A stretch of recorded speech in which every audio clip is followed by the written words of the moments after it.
on passe dans autre chose. Alors, quand je dis c'est un livre incandescent, c'est un livre qui vous fait vivre ce qui est invivable. Enfin, elle vous raconte, et là vous dites, moi je ne pourrais pas supporter ça, mais en fait, c'est Catherine Perrault, ça s'appelle L'élu chez Philippe Ray. Et elle va vous raconter l'histoire de son enfant qui est autiste. Et un autiste, ça commence les premières pages. Il est violent, mais d'une violence incroyable. Le père peut à peine le soutenir. Ils sont emmenés à l'hôpital. Et c'est l'histoire de cette femme qui envers... C'est son histoire ou pas? J'ai l'impression, hein, je ne suis pas sûr, mais c'est comment envers et contre tout, elle va aimer cet enfant, mais envers et contre tout. Hein, c'est vraiment... Moi, je trouve que c'est un livre, parce que les gens ne savent pas, on nous parle d'autisme. Alors, on nous fait aussi un portrait assez gratifiant, l'autiste Asperger, vous savez, je ne sais plus, qui est intelligent et tout. Et là, mais là, c'est ce gosse, il souffre et tout. On essaye de comprendre pourquoi il est violent comme ça. Et puis, il y a cette femme qui... Moi, je suis ressorti de là-dedans et je trouve qu'on devrait le faire lire à tous les...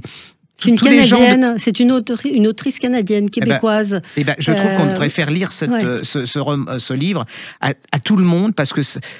Je vais plus jamais voir, même si j'étais compatissant, hein, c'est le moment de le dire, en disant que les gens, ils en prennent plein la tête. Mais là, au quotidien, je sais pas comment on peut soutenir. C'est l'amour. C'est ce qu'a raconté Églantine Émeillé aussi, avec son fils, et la dureté. Et l'amour de cette femme, hein, parce que c'est du courage. On dit, mais il y a pas de mots pour raconter ce livre. Alors j'ai l'impression, je voudrais pas que vous fuyiez en disant, parce qu'en fait, c'est pas gai, mais c'est pas triste. Non, c'est un chemin de vie. C'est plein de vie, quelque part. En fait, la vie, elle gagne, parce que cette femme, elle va essayer de gagner contre le destin, contre ce gosse qui est malheureux, qui souffre et tout. Allez-y, c'est vraiment...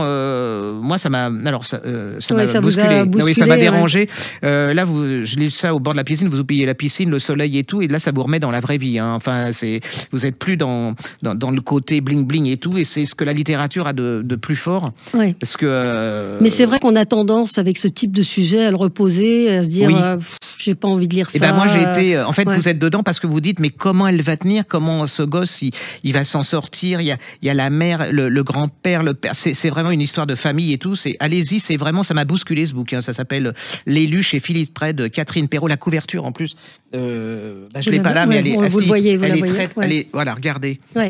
Elle est très très belle, vous regardez-nous en podcast, c'est vraiment comme la couverture et c'est d'une force inouïe, et c'est là qu'on se dit que les mots, on me dit qu'est-ce que c'est que la littérature, pour moi ça c'est la littérature.